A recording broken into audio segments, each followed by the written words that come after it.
Welcome back, ladies and gentlemen. BTM here, bringing you Age of Empires 3 match 63 2v2 on Great Plains. We have Ottoman in blue with a red Master Sergeant British against a yellow Iroquois player, and me in purple playing Portuguese. Portuguese week is continuing due to family events. I was unable to play last week and get my videos out, but those family events are over, so now we are into the normal swing of things, and Portuguese week resumes with this 2v2 on Great Plains. Welcome back, ladies and gentlemen. And because this is a 2v2 and I am playing Portuguese, I am not going to be trying a fast fortress like I have before. I am going to be doing a little bit of a different two barracks rush, but instead of going crossbowmen and pikemen, I'm rather going to try to use musketeers instead, and I'm hoping that will allow me to age up to the fortress age at some point early in the gameplay and start pumping out hussar effectively. Now, as you can see, we are going to scout the map with our explorer in a kind of a circular pattern, the way I like to do it around my town center. And the reason why is this: a lot of people walk off in one direction, but because a herd can really be anywhere on my peripheral around my town center, I like to walk in a circle, get stock of the things I can use immediately, and then I'll kind of explore the map that way. I just think it's more efficient, to be honest. I build a house, I then walk that villager on down, and I tell my teammate Yellow, who is Iroquois, as I previously said, I say, you know what, I'm expecting longbowmen and janissaries, but we'll see. Abbots are also a possibility. Now, I am going to waste a crack shot on this treasure. I really have no plan to grab that treasure, by the way. By the way, here I'm picking my deck. I have no plan to grab that treasure, but I do want to get the experience from killing a guardian. That way I get a treasure or a shipment faster. So I am going to kill that treasure guardian just because I can. And I noticed that Yellow put down a farm with his starting travois, and I freaked out. I didn't freak out in-game, like in the chat, but I, in my head, was thinking, I lost. I mean, who uses their travois immediately for a farm, you know what I mean? So that's kind of disconcerting at this point already. But we're going to keep playing. I am very disappointed. If we look at the map and take stock of the resources we have available to utilize, you will notice that we only have herds of deer around us. Like, what the heck? No buffalo. That's not amazing. Also, when I asked Yellow plan, I more so expected him to tell me his unit rather than the fact that he was going to rush. Everybody knows that Iroquois is going to rush. And I am here going to send my first card as the Furrier shipment. That is really one of the best Portuguese cards. Let me actually digress and talk about that for a little bit of time. A lot of people kind of are split. They say 300 wood, advanced trading post, or Furrier. I've played maybe 5 or 6 games with Portuguese recently. I tried to record them. It was on vanilla, but none of them actually came out. Vanilla was kind of glitchy in terms of recording, which was interesting. But let me just say, so people are arguing about which home city card to send. You can see my home city card arriving in the left-hand corner there, or left-hand mid, I guess. But they were arguing about which card you should send, like which is a better card. And I think undoubtedly Furrier is the best possible card, and here's why. The Portuguese don't start enough with enough wood to make advanced trading posts useful or viable generally, and especially on a map like Great Plains where there's only 3 trading posts, you're really only gaining a benefit of, let's see, it knocks off what, 80 wood off the cost of the trade post, so you're really sending a card that gives you 120 wood, you know what I mean? Or no, 160 wood, and that's if you build 2 trading posts with it. If you send the 300 wood card, that benefit's gone again pretty fast. It's only 300 wood. If you send the 15 or 20% Furrier, I don't remember which it is, but if you send that, you get a 15% to hunting and gathering your entire game. And if you're going to play a 20 or 30 minute rush game on hunting herdables the entire time, that's a tremendous amount of food. And then while playing the game and knowing this, I then see like half of Yellow's villagers idle, and I just think I'm in trouble. This guy plays an overpowered civilization. That's how he got to this rank, and he's not that good of a player. Not to be mean, but it really scared the crap out of me. I'm like, oh no, his villagers are idle, especially at the point of the game when you only have like 10 or so to keep track of. When you get to the points where you have 30 and a military, not so good. I do separate 2 villagers here, though, to build my forward base, and I kind of realize whatever happens this game good, it's going to be me doing it, unfortunately, but I will play my best. I'm not going to give up. I'm not a quitter. Also, knowledge is power. As you can see here, I'm going to go look at his deck first off. I just want to make sure he had a decent deck. He did. And then I want to go look at Red's deck, no, Blue's deck. I look at it and look at this. All Cav cards, Cav upgrade, and Mamelukes, plus a bunch of Fortress Age cards, not Fortress Age, 4th Age cards. I think I actually went back to look at it, and I tell my teammate here that Blue is going to Fast Fortress. It's really obvious. I knew it. Did I not tell him? I think I look back one more time before I tell him. But I say blue is going to fast fortress. It was obvious. But what I didn't expect, and I don't want to spoil it, but blue actually fast industrials and doesn't revolt. Actually, it was really, really surprising. You have to stay and watch and see what happens. It was really quite a unique gameplay. But as you can see here, I am aging, and what I'm going to do now is I'm going to send all new villagers to food. I'm going to build my town center way forward. I like to do that, especially since I know that they're going to be playing defensive, considering that blue will be fast fortressing. I didn't know he was going to fast industrial, but I did know at least that he was going to fast fortress.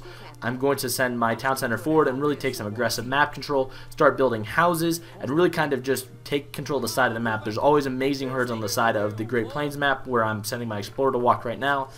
So I want to be able to utilize that. Meanwhile, I'm going to send most of my villagers that were on wood while aging up, that were going to allow me to build my barracks. I'm going to send most of them to coin. That way I can really start pumping out musketeers. And here was my rationale between musketeers. I looked at blue's deck and I saw all these cav cards, so it made cavalry cards, so it made absolutely zero sense for me to go a pikeman rush, considering that if he goes janissaries, they will beat my crossbowmen, or crossbowmen, I'm sorry. So it made no sense for me to go crossbowmen. If I make crossbowmen, blue's janissaries will beat me. If blue goes abyss, his abyss will beat me.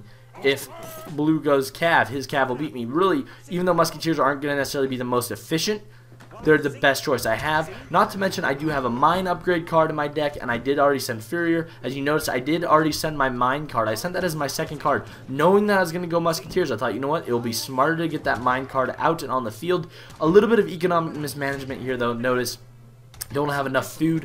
I had my villagers lingering on wood for too long, I think, and then I put 8 on gold, and I probably could have only shifted 4 or 5 to gold and the rest to food. However, that's because I started with absolutely awful herding on my side. Really, look at that. I started with like one herded deer within my vicinity. Like my herding was atrocious to the extreme, so there wasn't a huge amount of opportunity. My next card in this age, though, is going to be the 2 towers, and I am rectifying my mistake there, you may notice, by taking some villagers off of gold. But my next card is going to be 2 towers, and my plan is to plop those 2 towers at those 2 herds on the side of the map and allow me to get map control, stop red from kind of sprawling out there, and start allowing me to eat those herds up for my own gains. Meanwhile, we're making out villagers from both town centers. Actually, only 1 right now, but we're going to get villager out from the second as soon as I realize that I'm doing that. I do actually a pretty decent job booming. Keep in mind, I haven't played a whole ton, if at all. I've played maybe 1 match in the last week, so I'm kind of rusty getting back into it. Now, my biggest failing, if I had to say, oh man, I didn't do something well this game, I think I didn't do a great job with early game military production right here. 7 minutes in the game, if I had done a better job with having villagers on food earlier, I would have been better prepared. I would have had a larger mass by this point. Even though Portuguese aren't like the most massing unit ever, I think we would have been fine. But it's not the end of the world. As you can see, I am really, at this point, starting to utilize having 2 town centers. And I think I'm actually leading the game in score. No, I'm not. I'm second to red, but I will be doing really well. Meanwhile, as you notice here, I got a lot more musketeers coming, and I did send the 6 musketeer card from my deck. Now, this is something interesting in terms of Portuguese deck strategy. I don't know if I need as many resource crates as I've had previously. You may notice, if you looked at my last video, I don't know which deck I use, but you may have noticed a lot more resource crates that are in this deck, and I've really been kind of taking those out because it's always been said, you know, if you can make do with less resource crates and more long-term benefits, the longer the game goes, the better they're in your favor. That's kind of what I learned while playing Portuguese. It's like, I don't know, I just don't have time to send all those cards. They're not really super necessary, but as you can see here, we do want to start getting some pressure on them. Blue did get to the fortress age, pardon me, and that is not good at all because now he can have horses up his wazoo. He pretty much had all horse cards, but that was actually okay. And the reason that was okay is because both yellow and I are going with anti-cavalry units, tomahawks, slaughter cavalry, not to mention my musketeers will also, so not the end of the world. But as you can see here, red kind of pushes forward, so I kind of walk back automatically to flank him. That way all of a sudden we have larger mass. Blue starts to run up with some horses, again larger mass units, good situation. Meanwhile here, I'm just going to keep pumping out villagers, and we're in a good spot. We're kind of pushing, and I say back, or I just say B. It's kind of, I assumed it was really understood that B was a universal word for back, but he doesn't go back, but it ends up being okay. We end up killing a bunch. But at this point, it looked to me like he didn't have a bunch of tomahawks left alive. Meanwhile, red has a huge mass of units by blue's town center. So I say back, and I actually fully type it out at this point. Yellow's down to maybe 6 or 7 tomahawks, maybe 8 if he's lucky. And you don't want to sit in there and lose superfluous units. 7 tomahawks is over 1,000 resources worth of units, and they wouldn't do much damage. You want to keep your horde alive as long and as much as possible. And he only manages to get 4 out of there, and I was kind of like, oh no, we're in trouble. But on the bright side, I'm up to 27 villagers. My resource split has kind of rectified itself from its earlier dilemma. And I'm now at a point now where I can pretty much more or less start making musketeers. Meanwhile, yellow does have another batch of tomahawks coming out of his town center, so now he should be up to around 10 or 11. I meanwhile now probably have around 20 to 30 musketeers on the field, so we're in a decent shape if he keeps his units alive. I'm going to build more houses. I housed myself briefly, which was kind of unfortunate, but it's not the end of the world. Meanwhile, I have 17 on food, 10 on gold, and we're in a relatively good spot. I am going to build more houses. I left like 2 or 3, between 2 or 3 I think this entire game on wood, just so I could cover the housing costs. I didn't really expand much more beyond that. If I had done a better job housing, though, I would have been making more units here, which I probably should have already been doing. And idle villagers, but it's okay. And now, one good thing I feel, at least I played really solidly this game, was I did kind of get great map control and really take advantage of all the amazing herds on the middle and the side of the map. And that was a good thing. But as you can see here, we're now going to run up to blue and start killing things. And that's good, and we're doing a pretty good job being a large mass and walking together. Meanwhile, we see red, so we're going to walk together to kill red, and that was absolutely crucial. Our combined armies are way stronger and better than red's combined army or red's singular army. So if it's just us versus red, we're in a good shape. Meanwhile, blue's kind of looking like he's flanking with his tomahawks, but that's not going to do that much relatively because they're obviously anti-cav, and even though he's got spy highs, I don't know how to say them, we're in a better shape. We kill them, but I do take kind of a loss of a lot of musketeers there because I quit focusing my fire on the musketeers and I shift them to the Ottoman heavy cav, and the reason I did that is because they do regenerate hit points over time. So it was absolutely crucial that we kill them completely, not just heavily damage them, because if we heavily damage them, all the Ottoman player has to do is sit them back, let them stand idle for 10 seconds and they get a bunch of hit points back. That's not a good place to be in. Meanwhile, the herding situation has really kind of hurt us. However, I've been able to sprawl out. It doesn't look like Yellow's been able to really escape that, so he is kind of probably relying on his farm at this point, which is bad. Meanwhile, no offense to Yellow, wasn't the greatest player ever, plays an OP civilization to kind of cover some inadequacies. Kind of like men with big trucks, they're compensating for something, if you get what I mean. But as you can see here, I kind of explained to him, alright, let's keep hitting and running, get in there, kill a few units, and then get out of there. And I thought that'd be a good plan. Meanwhile, I can make musketeers now in batches of 10 fairly solidly, so I wasn't too worried, even though they were an age ahead of me. And now blue is in the industrial age, and that's a scary, scary spot to be. So now he's going to get all his industrial age students. I'm sorry, not students. He's going to get his industrial age units, which is potentially a disaster. So it's not the end of the world, or it could be the end of the world. Meanwhile, I'm pushing here to go fight red, and I'm by myself. I didn't know where yellow was. He decides to run, and I want to take down this town center. I want to be aggressive, and I want to win the game. Meanwhile, I'm going to keep making villagers. I used hotkeys there, but they were slow. And blue pops out a million abyss, and I say back, back, back, back, back, back, back. The last thing we can afford to do is lose our combined mass of units, so we need to get out of there, and we need to walk together to get out of there. That way we don't lose a huge amount of units. And it looks like yellow again lost most of his forces, but that might have been my fault, and I don't know if we could have beaten those abyss there. But looking at it, at least my semi-trained eye, it looked like that was a bad situation. Bad news bears. We didn't have a mass number, plus abyss are really good against nearly everything, and I was like, uh-oh. Meanwhile, I'm out of mines on my side of the map, which is not ideal, but it's okay. I'll just make more villagers onto mines. I do have mines on this other areas on the map for me to use, and I think, alright, I'm going to age, I'm going to upgrade my musketeers, I'm going to start putting some horses, some cavalry out on the field, and that will solve all our problems. And because I've done such an amazing job with my market upgrades and my home city upgrades, I'm able to hit I'm able to select the fast age to the fortress age. Meanwhile, I tell yellow to stay there, and I was planning to go march to red alone, but I say, you know what, no, don't do that. Let's both go. He's still in the colonial age. Let's sack his town center. If they're sitting at yellow, or at blue, pardon me, expecting us to come attack him, maybe we can march in and go kill him and take advantage of some confusion. So that's what we're going to do here. Meanwhile, I am aging to the fortress age, and I will buy a market upgrade. I was thinking, oh, maybe I should build another house here. As you can see, I was about to, but then I think, you know what, nope, we're going to buy veteran musketeers instead, because I have, what, 33 musketeers on the field. A 15% increase overall to all of them is the equivalent of, what, getting like 10 more on the field? I have no idea.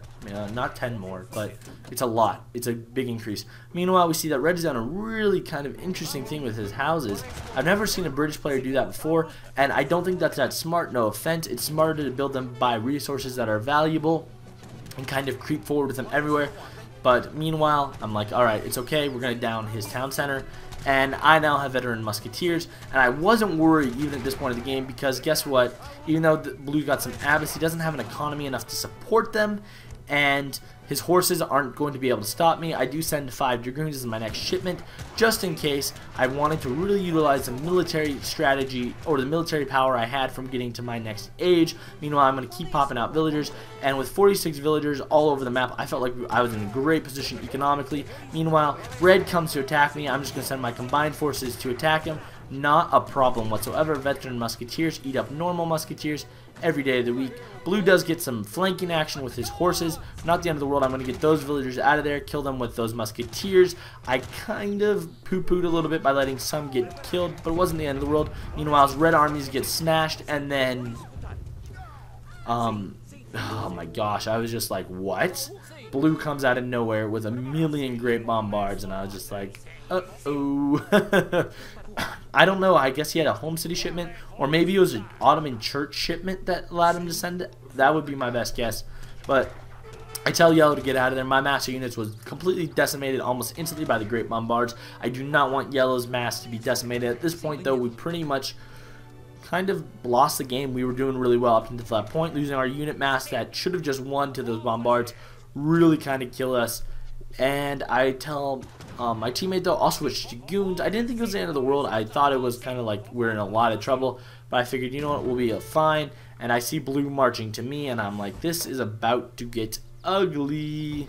And I decide, nope, I'm gonna have to go with the hussar in order to survive. Meanwhile, I'm gonna have to build another stable farther back in order to protect myself. Meanwhile, he gets those bombards out and on the field and blowing away my musketeers before I even reacted, and that was my fault for having a really slow reaction. He has at least 5 on the field, though, and I'm not sure how he got them. I'm guessing either 2 bombard shipment from the home city along with the church card and buying 3 bombards from the mosque. I assume that's how he got 5 on the field.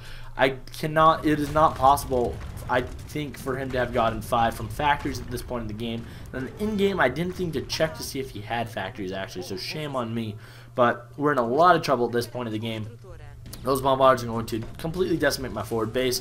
I'm going to make some more hussar. I had to quit making my hussar at my other barracks, but there's really nothing we can do to stop it. And if we march forward at this point, it's like we're just going to lose our unit, so I didn't want to push forward. I'm just going to keep shifting my villager populations, though, back and hope that maybe they're noobs and spread out. Red, as you notice, is kind of flailing everywhere, so I thought it wasn't the end of the world. We just had to be able to get to the bombards, although Red was doing a decent job keeping a good amount of his units by the bombards to protect them. Not a lot, but a good amount. Meanwhile, Red was kind of flanking some of my villagers, killing a few. And my villager production has kind of been a little bit the last few minutes just because I lost a bunch in those attacks. And I'm going to send 8 castadors here, but it's kind of a little too late, as you can see. There's just a lot of units all of a sudden out of nowhere. And we were doing really well until the bombards completely killed my huge unit mass of veteran musketeers. But once those bombards got, not the ones in my town, the ones when I was in Red's town, when he got those bombards, when he killed me there, it won the game for them, just to be honest. There was not much we could do from that point. Even though, if you may notice, I'm sitting on 1,500 resources, I really don't have the capacity to utilize them well. He's housed me, and that was kind of my mistake in terms of building my houses all in vulnerable locations or forward bases. Sometimes it pays off. In fact, I think 9 times out of 10 it does pay off, because if the enemy does not have great bombards to just instantly destroy your buildings. Generally, you're able to launch a counterattack, but those bombards were simply devastating. And I think, you know what, it's kind of over. There's not much we can do at this point, so I say it's GG. And I decide, you know what, I'm going to have to resign. He pretty much got me. I say GG, and watch this. I go to click resign. Yes, I'm out. Blue's out. Red's out. So, yellow, we won. My team won the game, and the other team quit right then. It was really, really strange. We didn't win the game. They should have won. But I guess they're point traders or something, and they're trying to smurf their accounts a bit. So even though they won the game, they resigned. And I had most resources, but I didn't do an amazing job utilizing them. That's one thing I learned, I guess. I was kind of like, you know what? I had too many resources. So looking back on this game, what I would have done differently was I would have had my stable up a lot earlier. I would have massed some Hussar with my Musketeer mix. I'm sorry. Try saying that 5 times fast. Musketeer mix.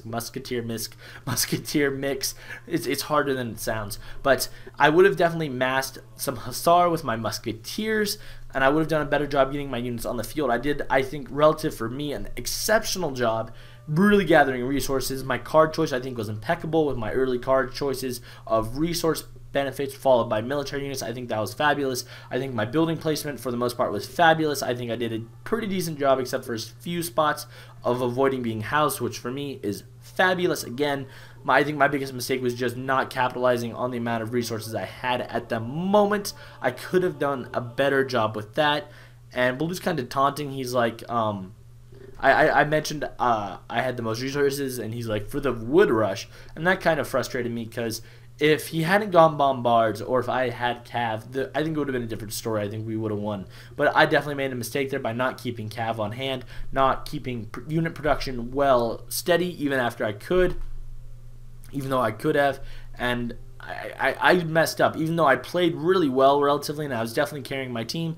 No offense to yellow, but I was. Even though I was carrying my team, I could have played better, and I didn't play a perfect game. But I guess this counts as a win or a loss. It counts as a loss to me personally, because I didn't play as well as I could have, and I resigned because I felt like it was over.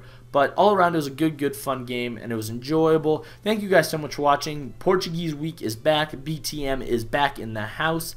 And until next time, guys, until next time, we have a quote of the day first. So, and our quote of the day is, on hemmed-in ground, resort to stratagem. On desperate grounds, fight. That is from Sun Tzu and the Art of War. Guys, my name is BTM. I'd like to thank you so much for watching. And until next time, good luck and happy hunting.